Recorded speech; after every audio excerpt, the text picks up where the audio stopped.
شیخ وقار سے بات ہے. آپ سے بھی کریں گے، شیخ صاحب سے بھی کریں گے. اچھا جی، اس وقت موجود ہیں خالد خورشید صاحب کے پاس، اور بات کریں گے آج پی ٹی آئی کے جو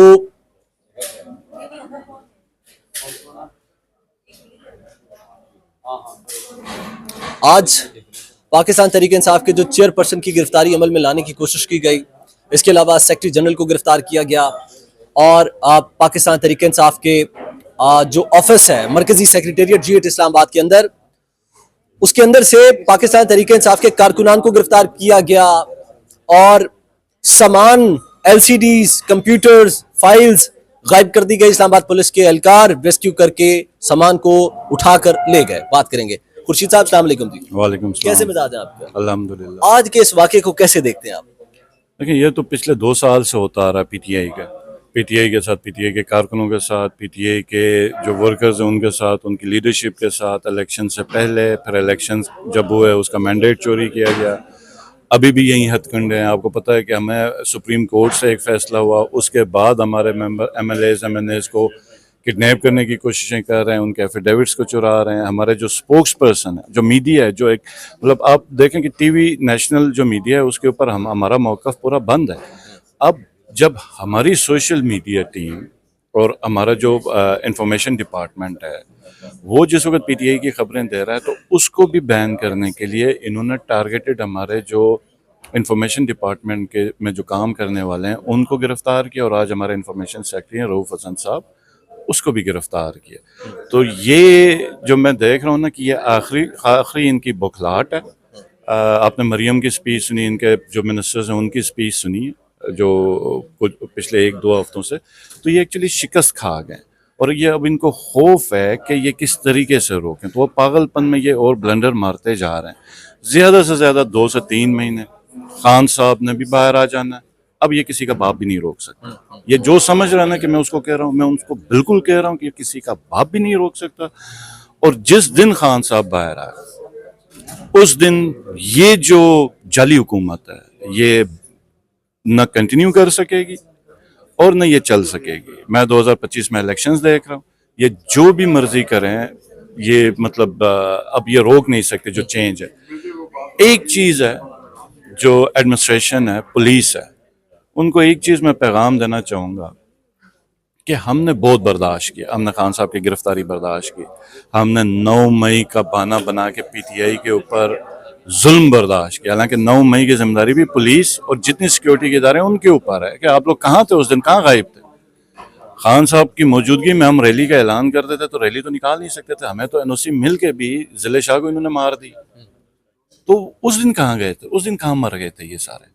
اور مطلب اتنی بڑی انسٹالیشن کور کمانڈر ہاؤس جہاں کی ایک اپنی بڑی سیکیورٹی ہوتی ہے کدھر گئی؟ آپ ڈیفنس میں جو کینٹ ایریا کی سیکیورٹی تھی وہ کہاں غائب ہو گئی؟ 2 گیریزن کی فورسز ہیں وہ کہاں غائب ہوئی؟ رینجرز کہاں غائب ہوئی؟ پولیس کہاں غائب ہوئی؟ یہ جو آئی جی پی آج کل ٹک ٹاک پہ بڑا مشہور ہوا وہ کدھر گیا؟ تو یہ سب ایک کانسپریسی ہے.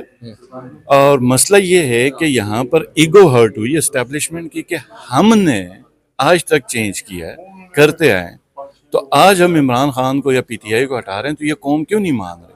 تو اس کو توڑو، اس کو مارو، ان کو ڈراؤ، ان کو دھمکاؤ. جعلی کیسز، جھوٹے کیسز کے اندر حکومتیں ختم کی گئیں، لیڈرز کو اندر بند کیا گیا. تو ابھی رؤوف حسن صاحب کو بند کرنے کا مقصد یہ ہے کہ وہ آواز بند کی جائے. تو آواز تو بند ہونی نہیں ہے. 25 کروڑ عوام ہے، کسی کے باپ کے نوکر نہیں ہے، 25 کروڑ عوام ہے.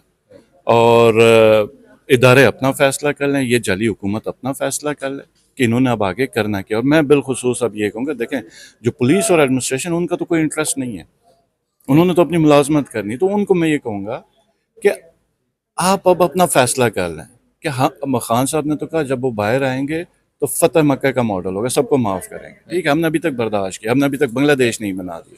ہم کتنے ممالک کے ادھر مثالیں ہیں، جتنا ظلم پاکستان کے اندر ہوا اتنا تو ابھی کسی کے ساتھ نہیں ہوا جو پی ٹی آئی کے ساتھ ہوا. بنگلہ دیش تو ہمارا تو ایک 5% بھی نہیں ہے جو پی ٹی آئی کے ساتھ یا پاکستان کے الیکشنز کے ساتھ ہو. تو میں ان کو یہ کہنا چاہ رہا ہوں کہ تمہارا انٹرسٹ کیا؟ آپ لوگوں نے یہ شہباز شریف کا بوجھ اٹھانا یا اسٹیبلشمنٹ نے یہ بوجھ اٹھانا، یا مہنگائی کا بوجھ اب آپ اٹھا رہے ہیں. آج تو D G I S P R نے بے نامی اکاؤنٹس کی بڑی بات کی، مجھے میری ہنسی نکل گئی. سب سے بڑے بے نامی اکاؤنٹ کے جو اکاؤنٹ ہولڈرز ہیں وہ زرداری، آپ کو پتہ اومنی گروپ اور ان کے کتنے بڑے بڑے اسکینڈل، وہ منظور چپڑاسی، ان کو زبردستی حکومت میں لایا ہوا اور ادھر ہمیں لیکچر ہے. تو آپ مطلب یہ تماشا ہے نا، یہ مذاق ہے. پھر آپ اعلامیہ بھی جاری کر دیں کہ ہمارا الیکشن کے ساتھ کوئی الیکشن کے ساتھ ہمارا کوئی تعلق ہی نہیں ہے. تو عوام کو پتہ ہے عزت سچ کے ساتھ ہوتی ہے، جھوٹ کے ساتھ کچھ نہیں ہوتی. تو یہ ایڈمنسٹریشن اور پولیس ہے کہ اب ہماری بس ہو گئی ہے. اب ہم نے لسٹیں بھی بنانی شروع کر دی ہوئی ہیں. ٹھیک ہے، ہاں اب آپ مجھے گرفتار کریں، کوئی اور یہ کام کرے گا. اب یہ ہم کام کر رہے ہیں اور اس کے بعد پھر آپ اپنے کام کا خود ذمہ دار ہیں. آپ کو ہم یہ نہیں کہہ رہے ہیں کہ آپ وہ ہمارے لیے لیگل کام کریں، ہم آپ کو یہ کہہ رہے ہیں کہ آپ اپنی جان بچائیں اور لیگل کام کریں. علی صاحب، آج D G I S P R lieutenant general Ahmed Sharif صاحب نے ایک اسٹیٹمنٹ دیا کہ ہم آئندہ کے بعد کاؤنٹر کریں گے. ہم آئندہ کے بعد ایک کسی بھی بیان کے اوپر ہم اپنا موقف پیش کریں گے، ہم پریس کانفرنس کریں گے، جو کہ ان کا رائٹ بھی ہے.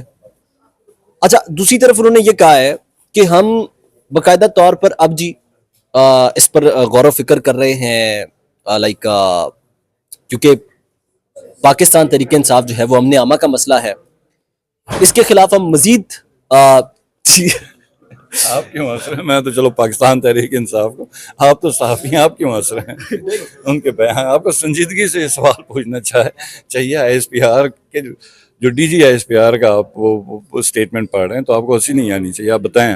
اچھا، تو کیا کہتے ہیں؟ وہ کہتے ہیں کہ کیونکہ امن عامہ کا مسئلہ ہے پی ٹی آئی، اس لیے ہم ان کے خلاف جو ہے یہ معاملات کرنے جا رہے ہیں، مزید قوانین بنانے جا رہے ہیں، مزید اس پارٹی کو ہم گراؤنڈ کرنے جا رہے ہیں. کیا کہیں گے اس پر؟ دیکھیں، میں آپ کو نا، مجھے اس پہ ایک بڑا لطیفہ یاد ہے. وہ ایک بندہ ہوتا ہے ہمارا، فوجی جوان ہوتا ہے، چھٹی پہ جاتا ہے تو اس کو کوئی پسند آ جاتی تو وہ رشتہ بھیجتا ہے، تو وہ انکار کر دیتی ہے. وہ برادری کو بھیجتا ہے، رشتہ داروں کو بھیجتا ہے، وہ ہر جگہ سے انکار، پوری کوشش کرتا ہے وہ، تو ہر جگہ سے انکار. تو وہ جو آخر میں وہ کیا کرتا ہے کہ وہ کہیں گاؤں ہوتا ہے، پانی بھر رہی ہوتی خاتون، تو وہ ادھر پہنچ جاتا ہے، مفلر پہنا ہوا، جیکٹ جینز، چشمے پہن کے، وہ سگریٹ نکالتا ہے، سگریٹ جلاتا ہے. سگریٹ جلا کے وہ لمبا سا کش لیتا ہے اور ناک سے دھواں نکالتا ہے. تو خاتون کہتی ہے کہ بابو، یہ دھواں جس مرضی جگہ سے نکال دو، میں نے آپ سے رشتہ نہیں کرنا. تو یہ جو مرضی آپ کر لیں، یہ قوم نے نہیں ماننا. دیکھیں، ایک چیز میں D G I S P R صاحب کو کہنا چاہوں گا کہ جو دہشت گردی کے خلاف جنگ ہے، اگر آپ سنجیدہ ہیں تو دہشت گردوں کے خلاف جنگ ہم جیت سکتے ہیں، لیکن وہ پاکستان تحریک انصاف کے بغیر ممکن نہیں، کیونکہ پاکستان تحریک انصاف واحد جماعت ہے جو پورے ملک میں، نون لیگ ایک صوبے میں، پیپلز پارٹی ایک صوبے میں، باقی تمام جماعتیں جو وہ ایک صوبے کے اندر ہیں. اب آپ نے جو کیا کہتے ہیں فرض کریں، یہ کیا کہتے ہیں دہشت گردی کے خلاف جنگ، تو اس میں تو پورا پاکستان شامل ہے.